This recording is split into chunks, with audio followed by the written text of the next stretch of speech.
बिस्मिल्लाहिर्रहमानिर्रहीम। अस्सलाम वालेकुम नाज़रीन, मैं फ़रूक भट्टी अपने डिजिटल मीडिया चैनल पर आप सबको खुशामदीद कहूँगा। नाज़रीन, आज इमरान खान की अहलिया बुशरा बीबी जो गुज़श्ता दिनों ज़मानत पर रिहा हुई, उसके बाद वो पेशावर गई, उसके बाद फिर वो लाहौर, और जिस तरह उसकी रिहाई पर शक व शुबहात का इज़हार किया गया कि एक डील का नतीजा। आज बुशरा बीबी ने सेशन कोर्ट इस्लामाबाद में एक तारीख़ रकम कर दी है। उन्होंने जब रोस्टम पर आई, उन्होंने कहा कि मेरा कंबल और मेरा तमाम साज सामान मेरी गाड़ी में हर वक्त मौजूद होता है। जब आप कहेंगे मैं जेल चली जाऊंगी, और क्या जो जेल के अंदर इंसान बैठा है, क्या वो इंसान नहीं? तो बुशरा बीबी ने आज इस निज़ाम को जो पहले ही नंगा हो चुका है, उसको मज़ीद नंगा कर दिया। उन्होंने कहा रोस्टम पर, जजेस के सामने, अदालत के सामने और वकला के सामने, कि यहाँ पर किसी किस्म का भी कोई इंसाफ नहीं, बल्कि यहाँ अदालतों में मैं आइंदा नहीं आऊँगी, यहाँ पर ना इंसाफियाँ होती हैं। तो आज इमरान खान साहब के लिए जो है वो दो बड़ी खुशखबरियाँ हैं, वो आपके सामने रखेंगे। एक तो डॉक्टर आसिम, जो इमरान खान साहब के ज़ाती मुआलिज हैं, आज वो इमरान खान का तकरीबन 1.5 महीने बाद जो है वो उनका जो ज़ाती मुआलिज हैं डॉक्टर आसिम साहब, वो इमरान खान साहब का मुआयना करने के लिए अडियाला जेल पहुंच चुके हैं। और अडियाला जेल में उन्होंने बाहर मीडिया से गुफ्तगू करते हुए कहा कि आज इमरान खान साहब का तसल्ली बख्श जो है वो इलाज किया जाएगा। उसके साथ पिम्स हॉस्पिटल के 3 डॉक्टरों की टीम जो है वो भी डॉक्टर आसिम साहब के साथ मौजूद है। और आज इमरान खान साहब का तकरीबन 1.5 महीने बाद जो है उनके ज़ाती मुआलिज जो हैं वो उनका चेकअप करेंगे। और उसके बाद वो इमरान खान के वोटर्स को, सपोर्टर्स को और पाकिस्तानी अवाम को इमरान खान की सेहत के हवाले से वो बताएंगे कि इमरान खान साहब की जेल के अंदर कैसी सेहत है। और दूसरा जो है वो आपको बताएंगे कि हुकूमत जो है कानून साजी पर कानून साजी किए जा रही है।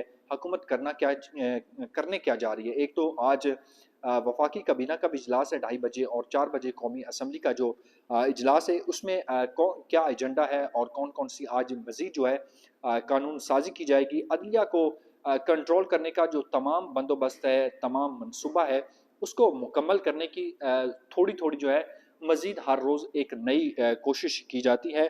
और इंतज़ार हुसैन पंचोता साहब की ड्रामाई तब्दीली, वापसी जो है, ड्रामाई वापसी वो जिस तरह हुई, वो आप वीडियोस देख चुके हैं। आज इस्लामाबाद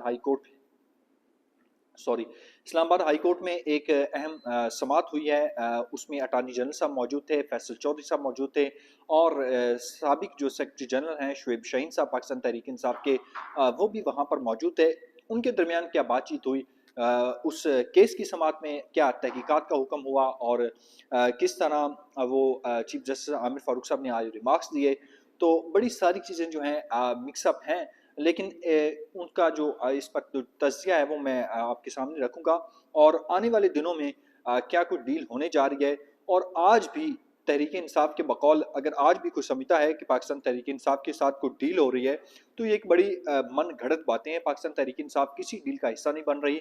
और बकौल हामिद मीर साहब के 3 डील जो हैं वो इमरान खान साहब ने जो है वो मुस्तरद किए हैं अडियाला जेल में। तो अब देखना यह है, क्या कोई ऐसी डील है?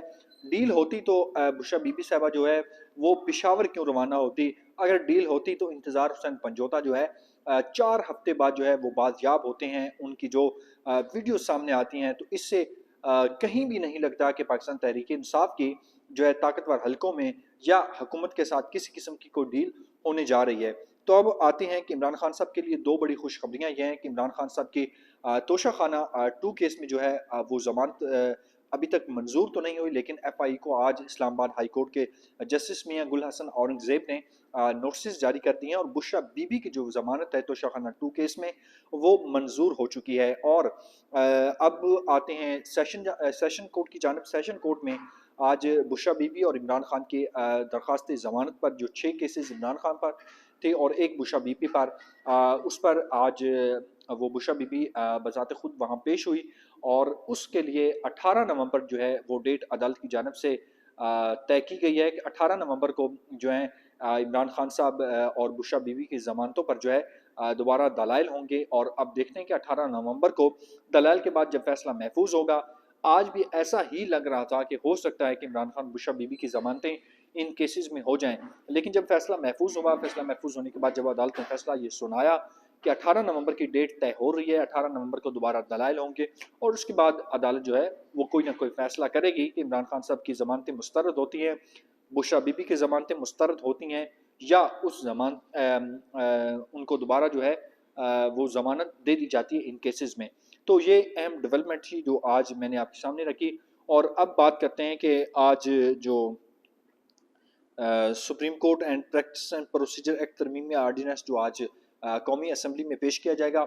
پہلے میں آپ کو بتا چکا ہوں کہ سپریم کورٹ آف پاکستان میں 17 ججز کی بجائے جو ایڈ ہاک ججز 3 پہلے ہیں، 5 مزید لائے جائیں گے، اور سینٹ کی قائمہ کمیٹی لا اینڈ جسٹس نے اس کی جو ہے وہ منظوری دے دی ہے، اور اس منظوری میں اب دیکھتے ہیں قومی اسمبلی جب اس کی منظوری دے گی، اور انسداد دہشت گردی کا جو ایکٹ ہے 1997 اس میں بھی تبدیلی کی گئی ہے، اور کسی بھی فرد کو لا اینڈ آرڈر کی صورتحال کو مد نظر رکھتے ہوئے حکومت جو ہے وہ 3 مہینے کے لیے کسی بھی شخص کو گرفتار کر سکتی ہے۔ اس کے علاوہ پریکٹس پروسیجر ایکٹ کمیٹی میں بڑی اہم تبدیلیاں ہوں گی، اور اس میں آئینی بینچ کا سربراہ جو ہے وہ بھی فائنلائز ہوگا، اور اس کے علاوہ جو ہے سپریم کورٹ کو مکمل جو ہے وہ کنٹرول کرنے کی منصوبہ بندی جو ہے وہ آہستہ آہستہ مکمل ہونے جا رہی ہے۔ لیکن چیف جسٹس جو یحییٰ آفریدی صاحب ہیں، ان کے اب تک کے جتنے بھی انہوں نے سٹینڈ لیے ہیں، جتنے بھی اقدامات کیے ہیں، وہ حکومت اور طاقتور حلقوں کے خلاف ہیں۔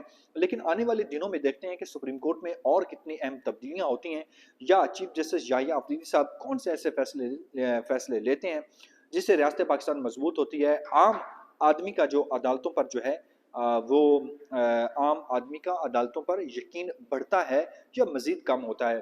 تو آپ کو جاتے جاتے یہ بھی بتائیں کہ انتظار حسین پنجوتا کی جو ویڈیو آپ نے دیکھی وہ بڑی حیران کن ہے، اور شرم سے ڈوب مرنے کا مقام ہے تمام ججز کو، تمام صحافیوں کو، اور تمام جو حکومت کے اراکین پارلیمنٹ ہیں وہاں ان کو بھی، اور تمام ان لوگوں کو بھی جو اس میں ملوث ہیں۔ جس طرح ان کو گاڑی سے ان کی آنکھوں پر پٹی بندھی ہوئی تھی، ان کے ہاتھوں کو باندھا ہوا تھا، پاؤں کو باندھا ہوا تھا، اور اس کے بعد جب ان کے بیانات ہوئے تو یہ بڑی ڈرامائی صورتحال ہے۔ حالانکہ وہ کوئی ایسا مجھے نہیں زندگی بھر کو ملا ابھی تک اغوا کر جو جس کو اغوا کرتا ہے اس سے تاوان کا مطالبہ کریں، حالانکہ اس کی فیملی سے تاوان کا جو ہے وہ مطالبہ کیا جاتا ہے۔ اور اٹارنی جنرل صاحب کو آج اسلام آباد ہائی کورٹ کے چیف جسٹس عامر فاروق صاحب نے کہا کہ بڑا حیران کن معاملہ ہے، اسٹریٹ کرائم جو ہیں وہ بڑھنے لگے ہیں، اور میرے جاننے والوں کو بھی بھتے کی کالز آ رہی ہیں۔ تو اسلام آباد کی صورتحال جو کراچی کی صورتحال سے مزید آگے جانے کے لیے تیار ہے۔ تو انتظار حسین پنجوتا صاحب آج عدالت تو پیش نہیں ہوئے تھے، کیونکہ ان کو ذہنی اور جسمانی طور پر بہت زیادہ تشدد کیا گیا، ان کو جسمانی طور پر تشدد کیا گیا، لیکن ذہنی طور پر ان کو بڑا ڈسٹرب کیا گیا، ٹارچر کیا گیا۔ آج بھی ان کے وکلا نے بتایا کہ انتظار حسین پنجوتا ابھی اپنی مکمل جو ہے وہ پچھلی حالت میں نہیں ہے، اس وقت وہ لاہور میں موجود ہیں۔ تو آج اٹارنی جنرل صاحب کو چیف جسٹس عامر فاروق صاحب نے کہا کہ ان چیزوں کو روکنا چاہیے اور ریاست کو اس پر اقدامات اٹھانے چاہیے، لیکن چیف جسٹس عامر فاروق صاحب نے اتنی آج یہ جرت نہیں کی کہ جنہوں نے اغوا کیا ہے، حالانکہ عامر فاروق صاحب کو اور تمام لوگوں کو پتہ ہے کہ یہ وارداتیں کون ڈالتا ہے، لیکن عامر فاروق صاحب کی اتنی جرت نہیں ہوئی کہ ان کو اللہ تعالیٰ نے جو ایک بڑا منصب دیا ہے اور اس کا استعمال کرتے ہوئے ان ایجنسی کے تمام لوگوں کو آج بلاتے اور پوچھتے کہ انتظار حسین پنجوتا کہاں تھے، کس کے پاس تھے، اور ان کو بازیاب کروانے کے لیے جو اٹارنی جنرل نے ڈیٹ دی تھی اسی ڈیٹ میں جو ہے اٹارنی جنرل صاحب نے ان کو بازیاب کروائی۔ اس کا مطلب ہے کہ اٹارنی جنرل کو ساری باتیں اور مکمل جو ہے انتظار حسین پنجوتا کا پتہ تھا کہ انتظار حسین پنجوتا عمران خان کے وکیل جو فوکل پرسن ہے وہ کہاں پر موجود تھے، کس کے پاس موجود تھے، اور وہ کب جو ہے وہ بازیاب ہو جائیں گے۔ تو اب تک کی یہ جو صورتحال ہے یہ بڑی خطرناک ہے۔ آج قومی اسمبلی میں 3-4 چیزیں جو بڑی اہم جو ہیں وہ پیش ہوں گی اور ان کو پاس کرنے کی کوشش کی جائے گی۔ تو آنے والے دنوں میں جتنی بھی اہم ڈیولپمنٹ ہوں گی وہ آپ کے سامنے رکھیں گے۔ مجھے اپنی دعاؤں میں یاد رکھیے گا۔ اللہ نگہبان۔ پاکستان زندہ باد۔